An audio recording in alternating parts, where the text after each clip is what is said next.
I'd like to ask Pat Levine to join us on the stage, and we're going to kick off the Ted and Pat Levine Entrepreneurship Initiative. Not very long ago, just a few months, our Lubin's Director of Development, Nina, who's here, Astucia, brought this opportunity.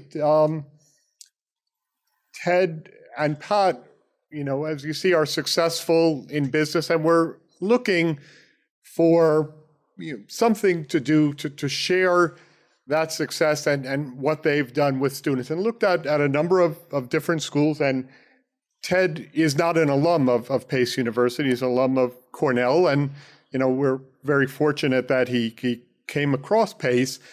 And I'm going to let Ted talk about the impetus of why he started, and we'll have a discussion. And then I'm going to go through with you, because you may be interested, but the timeline, the requirements, and the application process for these grants. But I just want to say that my background is not academic. I started working on Wall Street a few blocks away from here. It was very entrepreneurial. I was given a phone and the computers that just came out, and did a lot of trading. Took off and went sailing for a few years. So I actually did sail to Trinidad. It's a wonderful place. And had the opportunity to travel quite a bit for work. As an aside, I'm a Pace alum, and I was the first person to graduate with the degree in international management. And I've worked in a little over 24 countries and traveled to over 60 of them. So, I've had some great opportunities, but I've also started a couple companies, both in the United States and overseas, one in Trinidad. And just by chance, the other one was in New South Wales. I went to graduate school at the Australian Graduate School of Management, which is Sydney University and the University of New South Wales. And I started a company there called Stock Central, which grew to the third largest finance site in the country. And even as a student, my first month, we had $50,000 in online ad revenue from CNBC, and was offered over $1 million for the company within a year. And I was there on a scholarship, so that was nice to come across that. And when I had also started a company in Annapolis called Annapolis Maritime. So for me, starting a company was a great way to put my passion into something, and was very rewarding and fulfilling. And you heard that about Ted, how he just loved going to work every day. And I think you've heard some of that, enthusiasm of building a company from Andy. So I know for me, entrepreneurship was a wonderful opportunity, and not just in terms of starting a business, but an entrepreneurial mindset. I mean, the way that I've come to Pace and have this position, as a professor and the executive director of the Entrepreneurship Lab, I think was from the entrepreneurial mindset. So I think it's a wonderful opportunity. I'm excited, again, that it's here at Pace. And I if I could, Ted, if you would speak a little bit about why this was so important to you, and what you'd like to see come out of it, and then we'll go into the mechanics of applying for the grants. Yeah, I think I can. Well, let me first, when you mentioned New South Wales, I have to just tell you one story about New South Wales. We had the New South Wales account for about 25 years, but in the early years, the premier of New South Wales was an old man called R.J. Heffron, and he was kind of an old-fashioned, he was sort of entrepreneurial himself, guy who had tremendous energy, tremendous passion, but not so good on details or figures. And we had him speak at the New York Economic Club, which is a very elegant club in New York, which has only top speakers. We got him speaking there, and he was explaining that in many ways, Australia and the United States are similar in the sense that they're about the same size. They have similar resources and similar gold rush in both places. But he said there's one great big difference. He says the Australian is a much smaller country. It's about 10% of the population. He said, there are only 18 billion people in Australia. It's kind of a shocked silence. 18 billion is... Million. No, he said billion. Oh, he said so, billion. Afterward, we had a question period, and one of the press people said, I don't think there are 18 billion people in the world. He said, I think it's 18 million. And Heffron said, Million, billion, I can never tell the difference between those two.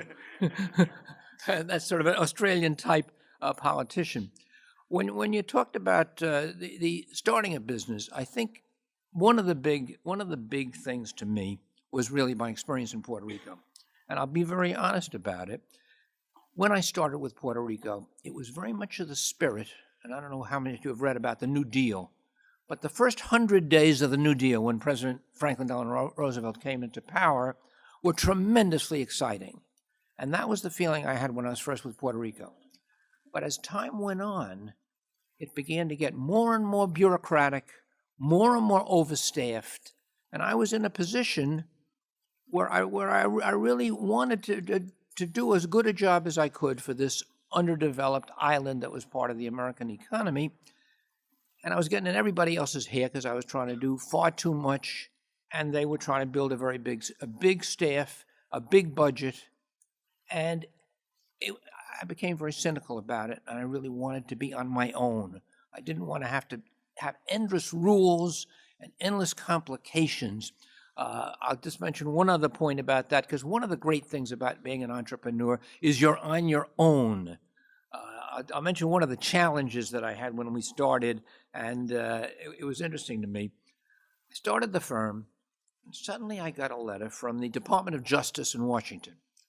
And anybody who's a young person, as I was, Department of Justice, you sort of saw guys with guns and blue suits, who are going to capture you and put you in jail.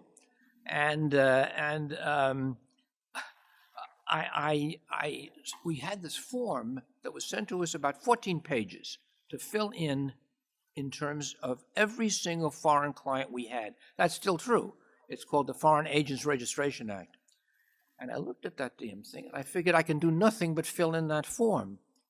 And I figured, maybe the whole thing isn't worth it. But I called a guy who I knew, a Canadian, at the Canadian consulate in New York.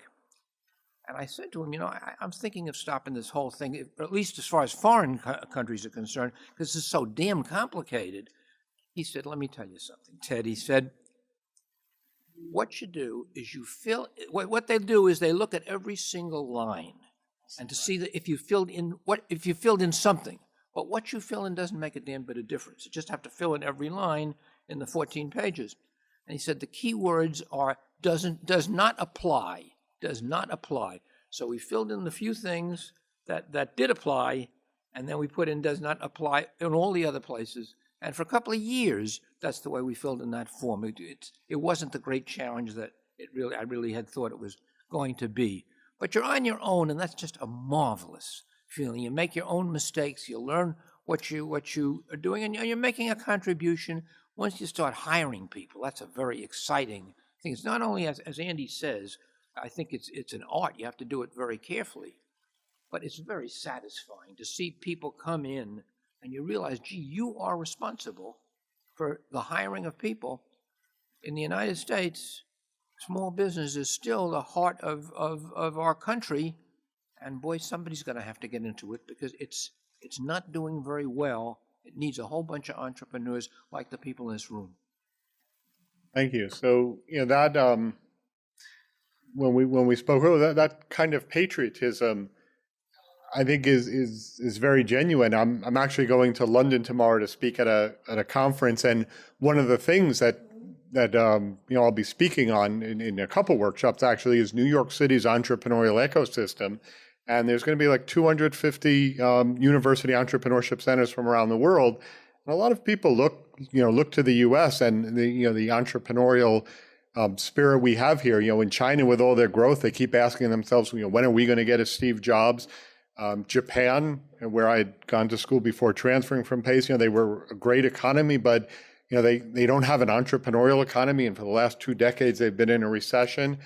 And almost every net new job in the last 2 decades have been created by an entrepreneurial firm, a firm that's less than 4 years old with less than 100 people. And, and that's where the jobs are. And it's so important, for our economy to have that. And it's interesting, you talk about hiring someone. We have an entrepreneurial implementation class that's held in the lab this afternoon. And one of the things they had to do today was go out and interview an entrepreneur. I think there's a couple of the students in the audience. And one person said, when you hire someone, it's very satisfying, but there's this huge weight because now you're responsible for them, for their family and everything. So it is a very important part of our economy, entrepreneurship. So let me not ask a question. Let me just talk about the initiative, because some of you are interested in, okay, what exactly is it, and how do I apply, and what's the process? So the Levines made a grant to Pace and for the next couple years, and it may be endowed longer. But the idea is that every year we'll give either 3 $5,000 grants or 2 $7,500 grants. So these are outright grants for a student or a recent alum to test a proof of concept. Is this concept worth me going and trying to build a business around? And that's, again, there's no equity, no percent of sales. It's not a loan. There's no interest. It doesn't have to be repaid back.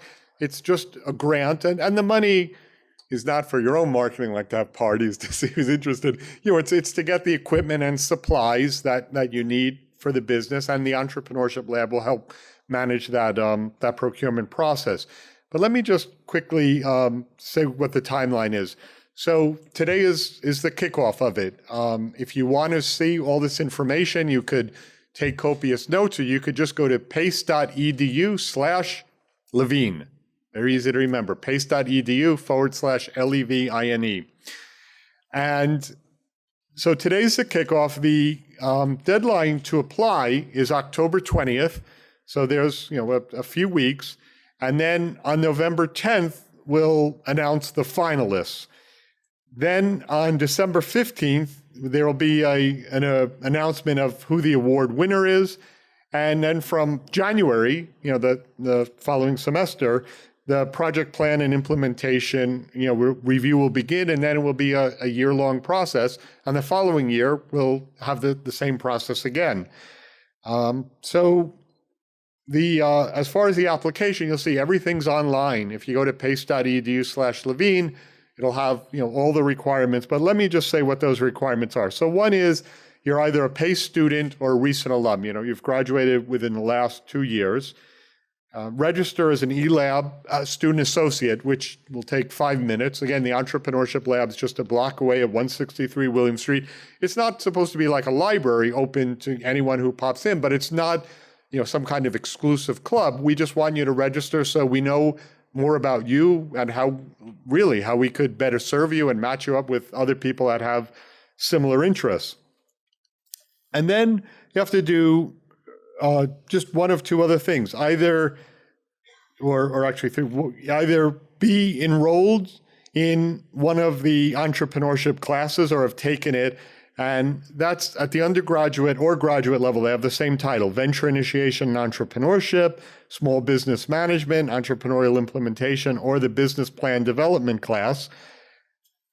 Okay, so that's one thing. And again, the idea was to weave our curriculum into this, or be in the Blackstone Veterans Entrepreneurship Bootcamp. So again, it's open to any military veteran. We're running free boot camps, all paid for by Blackstone, the Blackstone Charitable Foundation. And the third way is just to compete or plan to compete in one of our 3 main entrepreneurship contests. That's the Pace Pitch Contest, which will be celebrating its 11th year this year, the Pace Mobile App Design Contest, or the Business Plan Competition. Okay, and then the application process is, 1, complete the online application form. And again, you'll see that at pace.edu/Levine.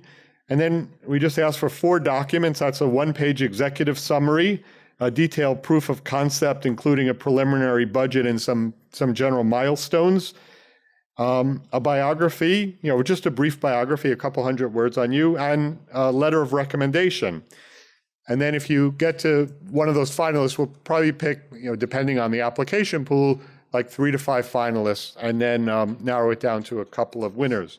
So, Bruce, can I just make a quick comment? I think if I was one of you guys, I'd be trying to think about what is meant by proof of concept. And it could be many different things. So I want to just mention a couple. You might at the beginning, just as development counselors, you might really want to do a marketing study to find out what exactly a market is. That would have helped us. Or as Bruce mentioned before, you might want to actually be paid in terms of getting materials or equipment for if it's a product. Or you might conceivably want to hire an expert who could help you with the business. Or you might want to do a special event. But that's really the basic idea. Try to figure out, what could I do that would test this thing out and see whether it will actually work? That's what I want to put the money into, is people who have good, interesting, projectable ideas of how to turn a concept into a specific project. And that's what we will be interested in funding for up to $7,500. Don't do it for $7,500 because it's really what we can go up that high, but you may be able to do this for $3,000. Some kind of idea. You've been thinking about your ideas. How are you gonna make them work? How can you prove them out? Because if other people put money in this, the first thing they're going to say is, how do I know it's going to work? And if you do this project, it seems to me it's similar to having previous clients. You have a track record. That's the idea. That's the original idea I thought of, was that it would allow companies, entrepreneurs, budding entrepreneurs, to have a record that they can show to others and can help them succeed. And, if this is an area you're interested, I briefly mentioned the class. We have a new course called Management 320 Entrepreneurial Implementation. And it's not about making plans or giving pitches. It's about actually implementing some aspect of your business in the market and getting some form of validation. And it's we've had some great concepts, and it's great to see people getting out of the classroom and actually doing this.